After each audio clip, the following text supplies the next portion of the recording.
વડાપ્રધાન મોદીની ઉધમપુરમાં જનસભા પરિવારવાદ પર મોદીએ કર્યા પ્રહાર, કહ્યું 370 કલમ મુદ્દે વિપક્ષોએ કર્યો જૂઠો પ્રચાર।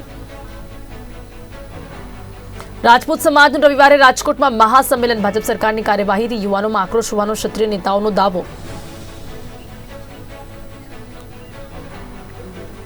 રાજ્યમાં ગરમીથી આંશિક રાહત, 3 શહેરોમાં તાપમાન 40 ડિગ્રીને પાર, ભુજમાં સૌથી વધુ 41.2 ડિગ્રી। ગુજરાત કોંગ્રેસ પ્રભારી કરશે મંથન, પ્રભારી મુકુલ વાસનિક ગુજરાતના પ્રવાસે। વાત કરીએ વિગતવાર સમાચારોની। રાજ્યમાં વિવિધ રાજકીય પક્ષોના પ્રચાર વચ્ચે હવે વિધિવત રીતે ચૂંટણી પ્રક્રિયાનો પ્રારંભ થઈ ગયો છે। ગુજરાતમાં લોકસભાની ચૂંટણી માટે ચૂંટણી પંચ દ્વારા નોટિફિકેશન બહાર પાડવામાં આવ્યું છે। રાજ્યની તમામ 26 લોકસભા અને તે સાથે જ 5 વિધાનસભાની બેઠકોની પેટા ચૂંટણી માટે જાહેરનામું પ્રસિદ્ધ થઈ ગયું છે। નોટિફિકેશન જાહેર થતાં જ આજથી ઉમેદવારી ફોર્મ ભરાવવાની પ્રક્રિયા શરૂ થઈ ગઈ છે, તો જેની માટે રાજ્ય ચૂંટણી પંચે તમામ તૈયારીઓ પૂર્ણ કરી દીધી છે। 19મી એપ્રિલ સુધી ઉમેદવારી ફોર્મ ભરવાની પ્રક્રિયા ચાલુ રહેશે, તો 20મી એપ્રિલના રોજ ઉમેદવારોના ફોર્મની ચકાસણી કરાશે અને 22 એપ્રિલ સુધીમાં ઉમેદવારી ફોર્મ પરત ખેંચી શકાશે। તે સાથે જ ત્રીજા તબક્કા અંતર્ગત 7 મેના રોજ ગુજરાતમાં મતદાન યોજાશે। 26 બેઠકો માટેની સામાન્ય ચૂંટણી તથા વિધાનસભાના 5 બેઠકો માટેની પેટા ચૂંટણી માટે આજથી ઉમેદવાર પત્રો ભરવાની શરૂઆત થઈ જશે। ગુજરાતમાં સમાવિષ્ટ 26 લોકસભા મતવિભાગો તથા વિજાપુર, પોરબંદર, માનવાધર, ખંભાત અને વાઘોડિયા એમ કુલ 5 વિધાનસભા મતવિસ્તારના ચૂંટણી અધિકારીશ્રીઓ દ્વારા નમૂના નંબર 1માં ચૂંટણી નોટિસ પ્રસિદ્ધ કરવામાં આવ્યું છે, જેથી આગામી 19 એપ્રિલ 2024 સુધી જાહેર રજા સિવાયના દિવસોમાં સવારે 11 વાગ્યાથી બપોરે 3 વાગ્યા દરમિયાન નોમિનેશન પત્ર મળી શકશે તથા ભરેલા ઉમેદવારી પત્રો રજૂ કરી શકાશે। ઉમેદવારી પત્રોની ચકાસણી 20 એપ્રિલના રોજ સવારે 11 o'clock હાથ ધરવામાં આવશે। માન્ય થયેલા ઉમેદવાર ઈચ્છે તો 22 એપ્રિલ 2024ના રોજ બપોરે 3 વાગ્યા સુધી પોતાની ઉમેદવારી પાછી ખેંચી શકશે। હરીફ ઉમેદવારોની યાદી આખરી થયા બાદ સેકન્ડ રેન્ડમાઇઝેશન ઓફ ઈવીએમ્સની કામગીરી હાથ ધરવામાં આવશે। 3 દિવસ નથી તો લોકસભાના ઉમેદવાર પુરુષોત્તમ રૂપાલાએ ક્ષત્રિય સમાજને લઈને કરેલી ટિપ્પણીના કારણે આ મુદ્દાએ જોર પકડ્યું છે। હવે આ રાજકીય લડાઈ ન રહીને ક્ષત્રિય સમાજનો મુદ્દો બની રહ્યો હોય તેવું લાગી રહ્યું છે। ત્યારે ગાંધીનગરમાં દહેગામ તાલુકામાં ક્ષત્રિય દ્વારા શપથ લેવાયા છે।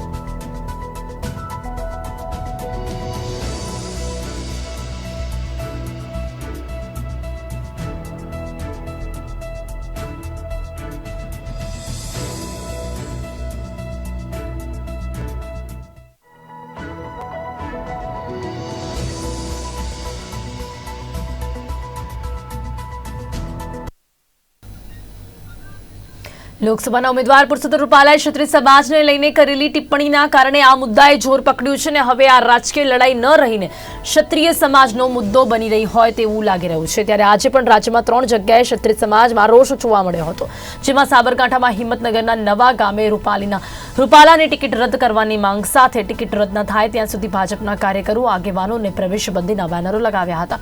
તો જામનગરમાં ભાજપના સંમેલન સ્થળ બહાર CR પાટીલના આગમન પહેલા રાજપૂત યુવકોએ ચુસ્ત બંદોબસ્ત વચ્ચે ધસી આવી રૂપાલા વિરુદ્ધ સૂત્રો પોકાર્યા હતા। ઓશવાળ સેન્ટરના ગેટ નજીક કાળા વાવટા ફરકાવી યુવકોએ સૂત્રોચ્ચાર કર્યા હતા। જોકે કાર્યક્રમ સ્થળે પહોંચે તે પહેલા જ પોલીસે યુવકોની અટકાયત કરી હતી। તો અમરેલીમાં પણ રાજુલા પંથકના ક્ષત્રિય સમાજે મોટી સંખ્યામાં રૂપાલા હાય હાયના સૂત્રોચ્ચાર સાથે પ્રાંત કચેરીનો ઘેરાવ કરી એકત્ર થઈ રેલી કાઢી આવેદનપત્ર આપ્યું હતું।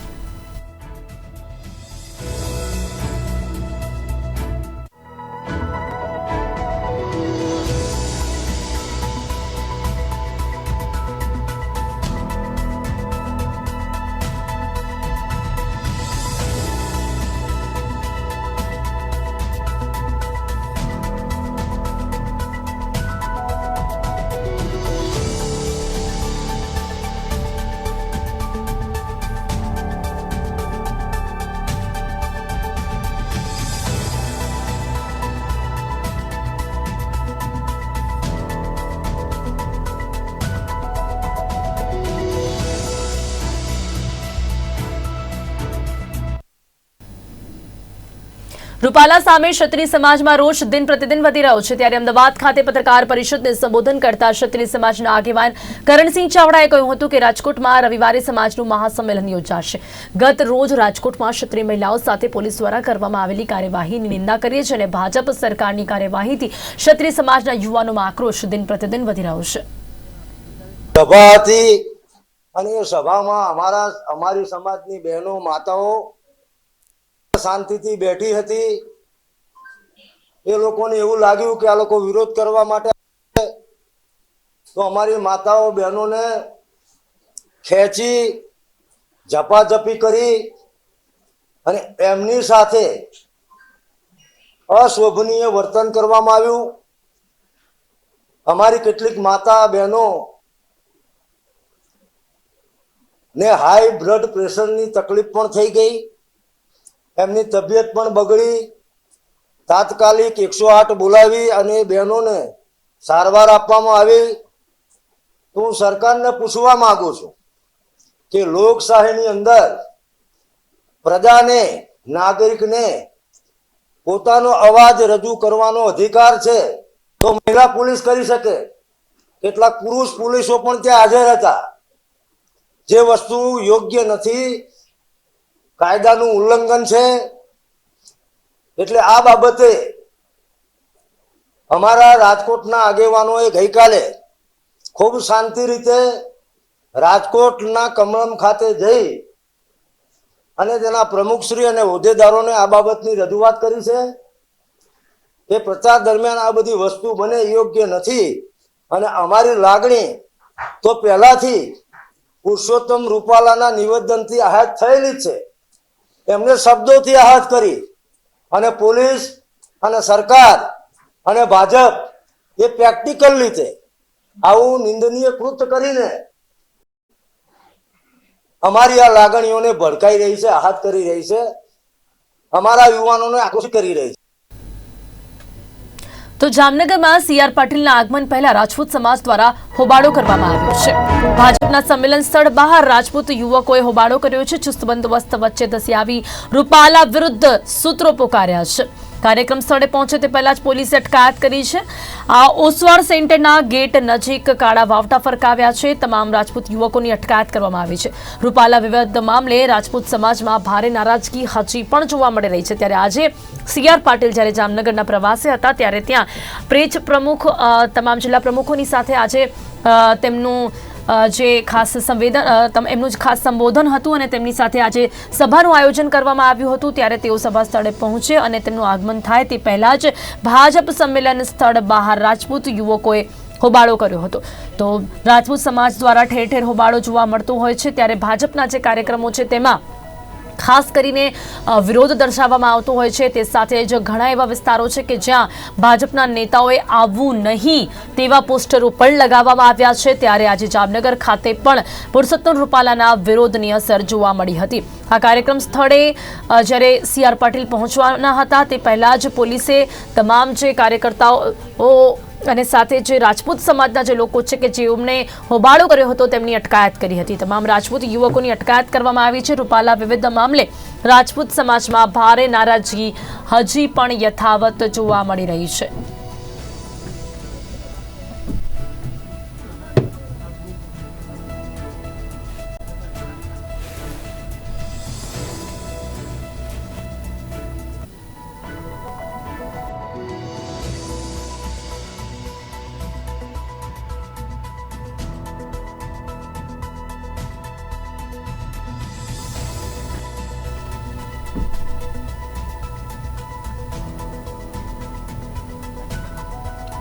ચુસ્ત બંદોબસ્ત વચ્ચે ધસી આવી રૂપાલા વિરુદ્ધ સૂત્રો પુકારવામાં આવ્યા છે. ઠેર ઠેર રાજપૂત સમાજ દ્વારા ભાજપના કાર્યક્રમોમાં આ રીતે જ વિરોધ પ્રદર્શન હાથ ધરવામાં આવતું હોય છે. ત્યારે જામનગરમાં આજે સીઆર પાટીલ જે કાર્યક્રમમાં પહોંચવાના હતા, જે ભાજપનું સંમેલન સ્થળ હતું, ત્યાં સીઆર પાટીલ પહોંચે તે પહેલા જ તેમના વિરુદ્ધ સૂત્રોચ્ચાર કરવામાં આવ્યા, ભાજપ વિરુદ્ધ સૂત્રોચ્ચાર કરવામાં આવ્યા છે.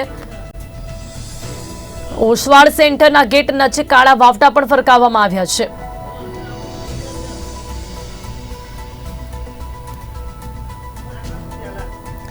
આજ અંગે વધુ વાત કરવા માટે મારી સાથે જોડાયા છે અમારા સંવાદદાતા પરાક્રમસિંહ ઝાલા. જી પરાક્રમજી, જામનગરમાં CR પાટીલના આગમન પહેલા હોબાળો જોવા મળ્યો છે, શું છે સમગ્ર વિગત આપની પાસે? જણાવ્યું કે જયારે પરસોત્તમ રૂપાલાએ જે રાજપૂત સમાજ દ્વારા ટિપ્પણી કરવામાં આવી છે એનો વિરોધ અચાનક આખા ગુજરાતમાં છે, ત્યારે જામનગરમાં આજે પ્રદેશ પ્રમુખ અધ્યક્ષ CR પાટીલનું આગમન હતું. તેની પહેલા રાજપૂત સમાજે કાળા વાવટા લઈને વિરોધ દર્શાવવામાં આવ્યો હતો અને આ CR પાટીલ અટાણે જે દ્વારકામાં જિલ્લા પણ આની પહેલા આવ્યા હતા ત્યારે પણ તેનો વિરોધ કરવામાં આવ્યો હતો અને આજ ફરીવાર આજે જામનગરમાં આવ્યા તો ત્યારે પણ વિરોધ કરવામાં આવ્યો હતો અને CR પાટીલ અચાનક બુથ પ્રમુખ તેમજ કાર્યકરો સાથે મિટિંગ યોજવા માટે સંબોધ કરવા માટે આવ્યા હતા અને આ વિરોધ દર્શાવવામાં આવ્યો હતો અને આ તમામ યુવાનોએ કાળા વાવટા લઈને રાજપૂત સમાજના કાર્ય જે છે યુવાનો એ તમામ કાળા વાવટા લઈને વિરોધ દર્શાવ્યો હતો. તેને તમામને અચાનક જામનગર પોલીસે અટકાયત કરવામાં આવી છે. સાથે જ કહી શકાય છે કે જામનગરમાં પણ હજી રાજપૂત સમાજ દ્વારા વિરોધ જોવા મળી રહ્યો છે અને એ બાદ જે CR પાટીલનું કાર્યક્રમ યોજાયું છે તે કાર્યક્રમ પણ કેવું રહ્યું છે? કાર્યક્રમ તો યોજાયો છે પણ ચુસ્ત પોલીસ બંદોબસ્ત હેઠળ ગોઠવાયો છે. જે કોઈ પણ કાર્યકર જતા હતા તેને પણ ચેક કરવામાં આવ્યા હતા, ત્યારબાદ અંદર સભાખંડમાં જવા દેતા હતા. એટલું ચેકિંગ હાથ ધરવામાં આવ્યું હતું અને આ ચેકિંગ લોકોને ખબર ના પડી કે અહીંયા સભા આપણે સંમેલન ભાજપના સંમેલનમાં આવ્યા છે કે કોઈ બીજા કાર્યક્રમમાં આવ્યા છે, એટલું પોલીસ ચેકિંગ કરવામાં આવ્યું હતું કે અંદર કોઈને પણ મોબાઈલ પણ લઈ જવા દેવામાં આવતો નહોતો. એટલું બંદોબસ્ત હોવા છતાંય રાજપૂત સમાજના રાજપૂત સમાજ ક્ષત્રિય રાજપૂત સમાજ છે એ લોકો યુવાનોએ વિરોધ દર્શાવવામાં આવ્યો હતો. સમગ્ર વિગત આપવા બદલ આપનો ખૂબ ખૂબ ધન્યવાદ. તમારા સંવાદદાતા મારી સાથે જોડાઈ ગયા હતા જામનગરથી. જામનગરના ભાજપના કાર્યક્રમમાં જે વિરોધ થયો છે, રાજપૂત સમાજ દ્વારા જે વિરોધ દર્શાવવામાં આવ્યો છે તેના વિશે અહીંયા વાત કરી છે. CR પાટીલના આગમન પહેલા જ રાજપૂત સમાજ દ્વારા રૂપાલાના વિવાદને લઈને હોબાળો કરવામાં આવ્યો છે.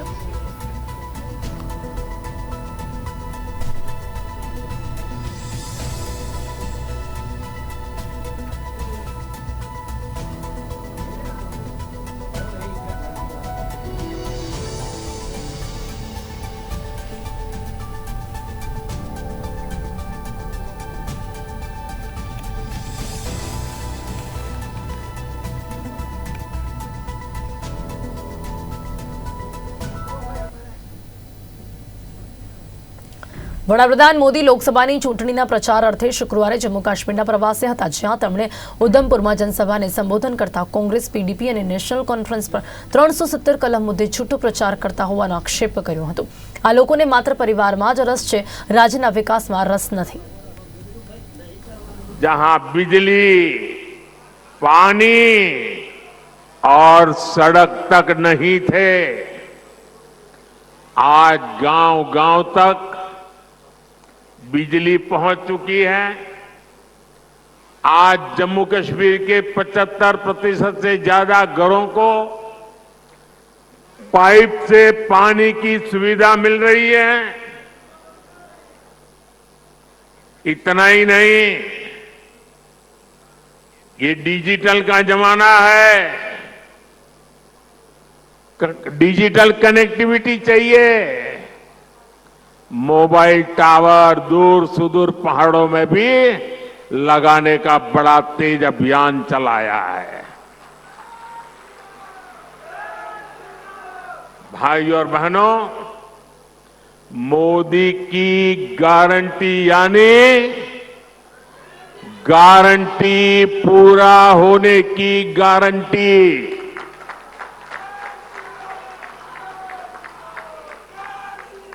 आप याद कीजिए, कांग्रेस की कमजोर सरकारों ने शाहपुर कंडी डैम को कैसे दशकों तक लटकाए रखा.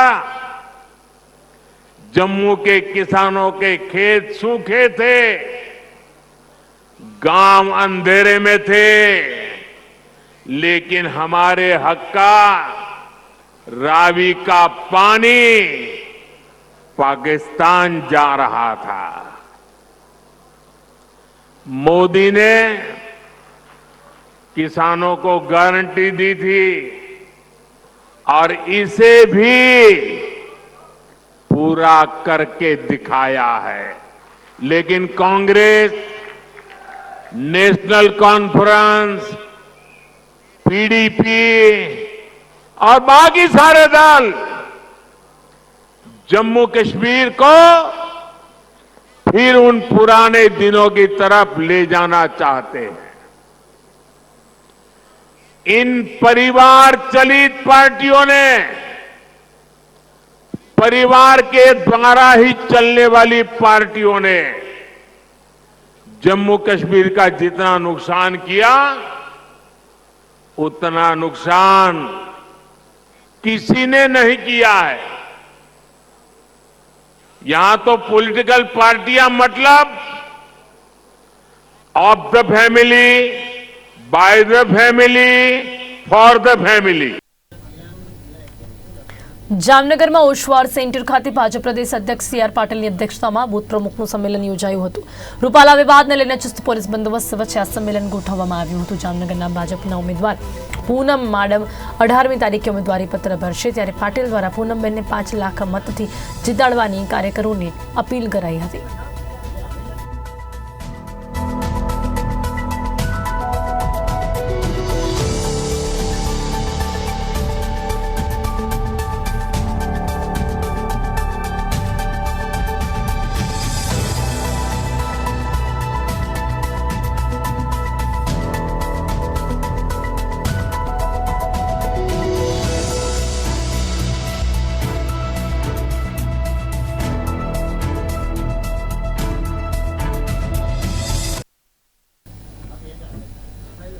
બનાસકાંઠા લોકસભા બેઠક પર ભાજપ અને કોંગ્રેસ બંને મહિલા ઉમેદવારોને મેદાને ઉતાર્યા છે। કોહાલ કોંગ્રેસના ઉમેદવાર ગેનીબેન ઠાકોર પૂરજોશમાં પ્રચાર કરી રહ્યા છે, ત્યારે ભાભરની સભામાં ગેનીબેન ઠાકોરે નિવેદન આપતા કહ્યું હતું કે 1 મહિના અને 10 દિવસથી હું પ્રચાર કરી રહી છું। વ્યવસ્થાઓની સાથે રોજ લોકોનો ફાળો આવી રહ્યો છે। મંડપથી લઈને તમામ ખર્ચ લોકો ઉપાડી રહ્યા છે। પણ મુરજીભાઈ મારે 1 મહિના 10 દાડામાં એકે રજા પડી નથી અને છતાં તમારા બધાના આશીર્વાદ છે, પ્રેમ છે, લાગણી છે એટલે રાત દાડો ખેંચીને આખા જિલ્લાની અંદર માહોલ ઉભો કર્યો છે। આમે તમામ પ્રકારની સગવડો છે, સંસાધનો છે। આમે બેંક છે, ડેરી છે, પોલીસ છે, પૈસા છે, સમાજનો સુખી લડવા વાળો છે। આપણે તો કાંકરા પાળ બધાને ટેપે ટેપે સરોવર ભરાય। પણ મારે અભિનંદન આપવા છે સમગ્ર બનાસકાંઠાની 18 આલમ 36 કોમને કે 1 મહિનો ને 10 દાડા થયા। તમામ મંડપ બાંધવાના હોય, માઇકની વ્યવસ્થા કરવાની હોય, મીટિંગની વ્યવસ્થા કરવાની હોય, ચા પાણીની વ્યવસ્થા કરવાની હોય, એ તમામ સમાજે છે કે નડાબેરથી કરીને અંબાજી 14 તાલુકામાં તમામ લોકોએ કરી છે। એ વાતના હું સમગ્ર જિલ્લાને અભિનંદન આપું।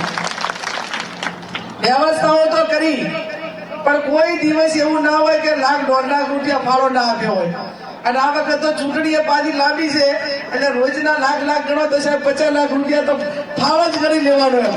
એટલે ક્યાંક નાના મોટી વ્યવસ્થાઓ કરવાની થાય, ક્યાંક ફોર્મ ભરવા જવાનું તે તારે ખર્ચો થાય, જમવાની વ્યવસ્થા કરવી પડે, મંડપની કરવી પડે, તો પણ બધા લોકોએ એડવાન્સ તે પછી 40 લાખ રૂપિયાનો ખર્ચો થાય ને પાલનપુરનો, એ મંડપનો જમવાનો એ પણ સમગ્ર જિલ્લો ઉપાડી લીધો છે। ત્યારે ઠાકોર સમાજને તો મારી વિનંતી છે કે આ ચૂંટણી એ સૌના અસ્તિત્વ માટેની ચૂંટણી છે। પહેલી વખત જ્યારે ટિકિટ મળી હોય ત્યારે તમે પરિણામ ના લાવો। તમને બધાને ખબર છે કે તમે 2017માં મરણિયા કેમ થયા હતા, તમને બધાને ખબર હતી કે જો આ વખત પરિણામ ના આવ્યું તો બધા જિંદગીમાં ટિકિટ મળવાની નથી। એમાં લોકસભાની ટિકિટ પણ સમાજ મોટો છે એટલા માટે કરીને આપી છે। આ 36 કોમ આપણી હાથે છે। આમ તમે જો તુલસીભાઈથી કરીને આટલા સુધી બધા આગેવાનો બેઠા, 18 આલમ 36 કોમ આપણી હાથે હોય ત્યારે હું તમારા બધા વતી અમને બધાને ખાતરી આપું છું કે આજે તમે અમારી સાથે ખભે ખભો મિલાવીને ચૂંટણી લડો છો, તમારી બેન ને દીકરીને મદદ કરો છો, એનું ઋણ ઉતારવાનું આવશે ને ત્યારે ઠાકોર સમાજ ક્યાંય પીછે હટ નહીં કરે એની પણ હું તમારા બધા વતી સ્ટેજના આગેવાનોને સૌને ખાતરી આપું છું। 15મી તારીખે ફોર્મ ભરવા આવવાનું છે અને ફોર્મ ભરવા ગુલાબભાઈએ કીધું એ પ્રમાણે એમણે કીધું કે અમે થરાદ વિધાનસભામાંથી 300 ગાડીઓ કરવાના છે. બનાસકાંઠામાં લોકસભાની ચૂંટણીને લઈને પોલીસ દ્વારા સઘન ચેકિંગ હાથ ધરવામાં આવી રહ્યું છે. ત્યારે પાલનપુર એરોમાં સર્કલ પર એલસીબી પોલીસે વાહન ચેકિંગ દરમિયાન એક કારમાંથી ₹1 કરોડની રકમ ઝડપી લઈ વધુ તપાસ હાથ ધરી છે. લોકસભાની ચૂંટણીને લઈને આચાર સંહિતા અમલી છે, જેના પગલે પોલીસ મોડી રાત્રે વાહન ચેકિંગ કરતી હોય છે. ત્યારે પાલનપુરના એરોમાં સર્કલ પર એલસીબી પોલીસ વાહન ચેકિંગમાં હતી ત્યારે શંકાસ્પદ હાલતમાં આવી રહેલી કારને રોકીને તલાશી લીધી હતી. કારમાં સવાર 2 લોકોના કબજામાંથી ₹1 કરોડની રકમ મળી આવતા પોલીસ પણ ચોંકી ઉઠી હતી. 1 કરોડની રોકડ રકમમાં 500ના દરની 20,000 ચલણી નોટો તથા 70,000ની કિંમતના 3 મોબાઈલ અને 6 લાખની કિંમતના કાર મળીને કુલ 1 લાખથી પણ વધારેનો મુદ્દામાલ કબજે કર્યો છે. એટલે 1 કરોડ જેટલો માલ મળી આવ્યો છે અને 1 કરોડ જેટલી માતબર રકમ અંગે ઝડપાયેલા ઇસમો કોઈ સંતોષકારક ખુલાસો આપી નથી શક્યા, જેથી પોલીસે ઇન્કમટેક્સ ડિપાર્ટમેન્ટને સાથે રાખીને આ રોકડ રકમ ક્યાંથી આવીને ક્યાં જઈ રહી હતી તે દિશામાં તપાસ હાથ ધરી છે.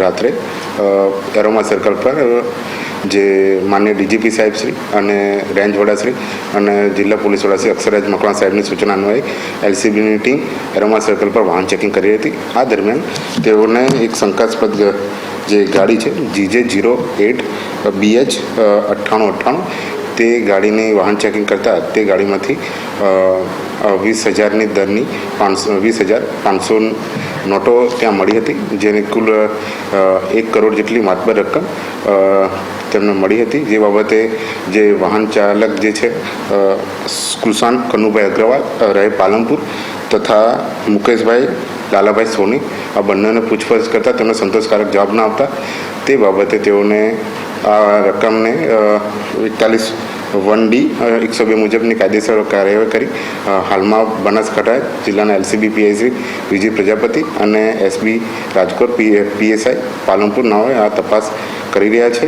જે બાબતે હાલમાં જે વધુ વિગતો છે તે કાયદેસરની કાર્યવાહી કરીને ઇન્કમટેક્સ વિભાગ સાથે સંકલનમાં રહી અને જે બનાસકાંઠા જિલ્લાની એફએસટીની ટીમ છે તેના સંકલનમાં રહી હાલમાં વધુ કાર્યવાહી કરવામાં આવી રહી છે, જેમાં વધુ કાર્યવાહી કરીને પછી આપણે વધુ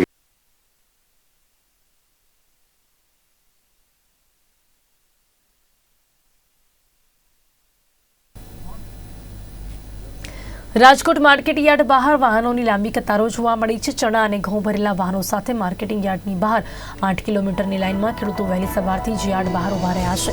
અન્ય ભરેલા વાહનો અંદાજે 1200થી વધુ વાહનોને માર્કેટ યાર્ડમાં ક્રમવાર પ્રવેશ આપવામાં આવ્યો હતો તથા રાત્રિના 8 વાગ્યાથી 10 વાગ્યા સુધી આવક લેવામાં આવી હતી. રાજકોટ માર્કેટ યાર્ડના ચેરમેન જયેશ બોગરા, ડિરેક્ટરો તેમજ સ્ટાફ દ્વારા આ ઉતરાઈની વ્યવસ્થા કરવામાં આવી હતી.